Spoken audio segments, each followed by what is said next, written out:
queridos estudiantes, queridos excombatientes, soldados movilizados, veteranos, héroes de Malvinas, querido pueblo de San Martín de los Andes. Tengo el orgullo y el honor de poder dirigirme a ustedes en esta fecha tan importante y tan viva para nosotros. Escuchando los testimonios, pensamos permanentemente en cómo hacer para que estas fechas se resignifiquen y no caigan en el olvido.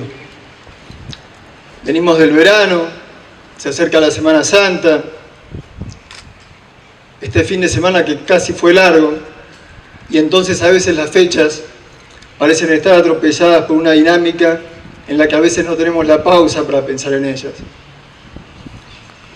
Este recuerdo de este 2 de abril merece, sobre todo pensando que hace pocos años, hace solo 3, se propuso hacer móvil el feriado del 2 de abril, como el Día de la Bandera, como el 24 de marzo. Y la verdad que la memoria, que la bandera, que Malvinas, no son feriados de cotillón, no son para moverlos de sus fechas, y son para recordar con las personas, en la fecha y en el lugar que corresponde. En ese momento las reacciones de los excombatientes,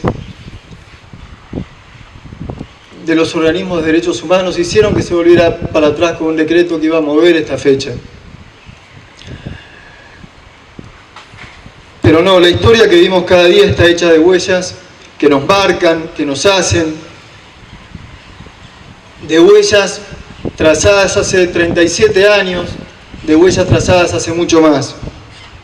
Hace 37 años, hace tan poco, un 2 de abril, muchos de nosotros vimos como los vecinos, los pibes, los jóvenes del barrio, los compañeros de escuela, los jóvenes de nuestros pueblos, los parientes más cercanos, los novios de las chicas de 16 y de 17, los esposos, los padres, se nos iban bien al sur, al viento, al frío, al mar. Se nos iban a Malvinas, se nos iban a la guerra. Eran días trágicos, eran tiempos violentos, eran tiempos de dictadura, de autos en la noche levantando gente, eran tiempos de tortura, de robos de bebés, de vuelos de la muerte, de desapariciones. Eran tiempos de un silencio que empezaba a romperse por esos años.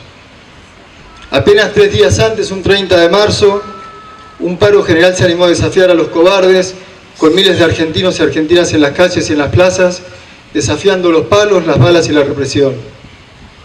Y en esa Argentina, apenas 3 días después, en la madrugada del 2 de abril, nos enteramos por las radios que la bandera volvía a flamear en Malvinas. Por radio nada más. Más tarde por las ediciones de los diarios y la televisión oficial.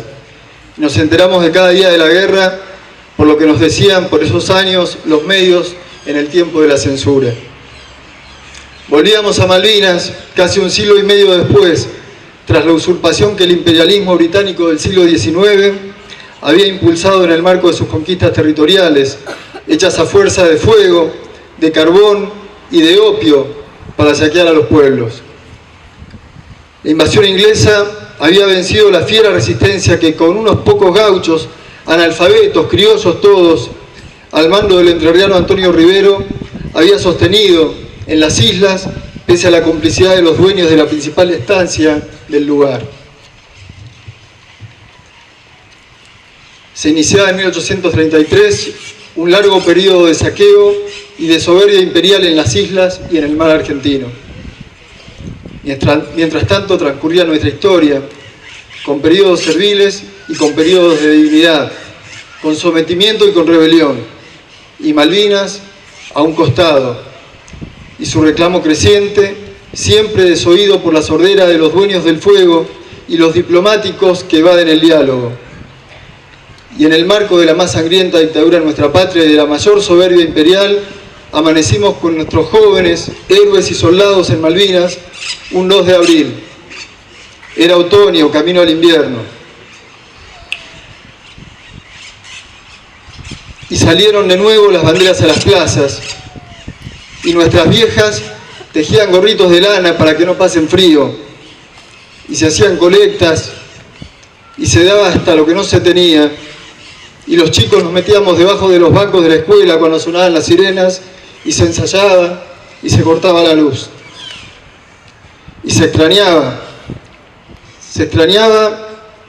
a los padres extrañaban a los hijos a los padres, las novias a los novios, las madres a los hijos, nuestros soldados el calorcito, nuestros soldados la casa. Y nos faltaban algunos en el barrio. No había muchas noticias. Estarían en las islas, estarían en alguna base del sur, no se sabía. Eran nuestros vecinos, nuestros compañeros de escuela, y algún general de escritorio con olor a whisky no nos tranquilizaba. Decía que los soldados estaban bien, que iban a volver más gorditos. Eran los mismos generales que habían atentado contra su pueblo, los que habían dado el golpe un 24 de marzo 6 años antes, los que habían torturado, los que habían cerrado las fábricas, los que menospreciaban el trabajo argentino, los que endeudaban el país, los que brindaban por el mundo libre en las embajadas de habla inglesa, embelesados por sentarse a la mesa de los opresores. ¿Habían creído en serio que eran la patria? ¿Creían que la Argentina era el cotillón de los desfiles sin pueblo? ¿Pensaban que al ser los más alcahuetes iban a contar con el apoyo de Estados Unidos para recuperar las islas? ¿Buscaban solo salvar la continuidad de una dictadura en crisis? No lo sabemos. Tal vez sea algo de eso, tal vez un poco menos, tal vez un poco más. Lo cierto es que nuestros soldados fueron a Malvinas a una guerra improvisada. Fueron comandados por unos generales de escritorio y de mesa de tortura. Pocos demostraron merecer ser parte del ejército de José de San Martín y de Manuel Belgrano. Lo cierto es que no llegaron los gorritos de las viejas, que tuvieron frío y que no alcanzó la sopa para superarlo. Lo cierto es que no llegaban las cartas ni las colectas. Lo cierto es que solo nos apoyaron nuestros pueblos hermanos y que las dictaduras vecinas miraron para otro lado.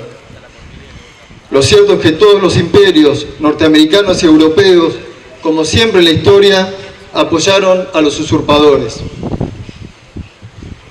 Y que se acabó la guerra en un partido del Mundial en el invierno.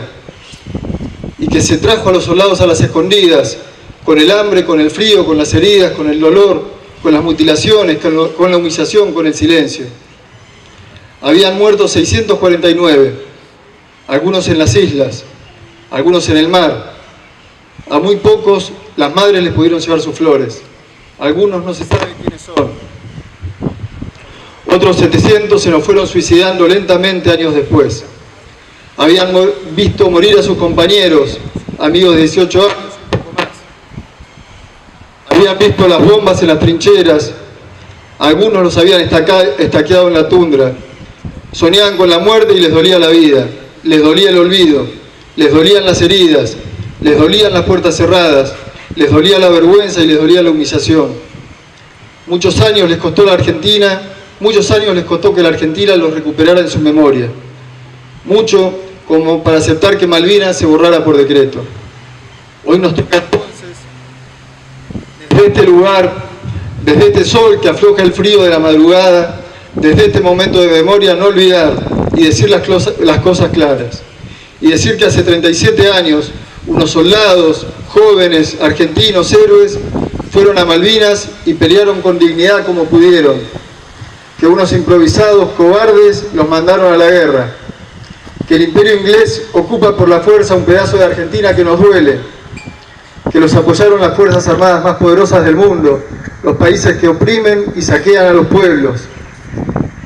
Que Jorge, el Moncho Ávila, paisano de Paso Aguirre, de sangre neuquina, que peleó en la guerra.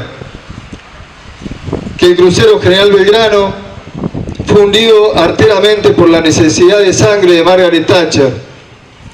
Que el submarino Ara San Juan estuvo operativo entre Georgias y Malvinas y que tampoco olvidamos a sus 44 tripulantes, 43 hombres y una mujer. Que nuestros pibes, soldados y héroes fueron ocultos y negados por muchos años. Que en Malvinas también tuvimos mujeres heroicas, enfermeras, algunas pisaron las islas, otras en el buque Bahía Formosa, otras en el continente. Que algunos apuestan por el olvido. Y decir que en este viento, en la otra punta del sur argentino, al pie de la cordillera, que las Malvinas son argentinas, que son de esta parte de América del Sur, y que no renunciamos a su soberanía, y que no aceptamos la soberbia, y que en nuestra memoria, en nuestra sangre, en nuestras heridas, están los que aún esperan en el mar, en la tundra y en el viento de nuestro Mar del Sur y nuestras Islas Malvinas. Retazos de paisaje, de historia y de dolor que no podemos permitirnos hacer caer en el olvido, para que vivan, para vivir, para cumplir con nuestro deber de pueblo. Héroes de Malvinas presentes.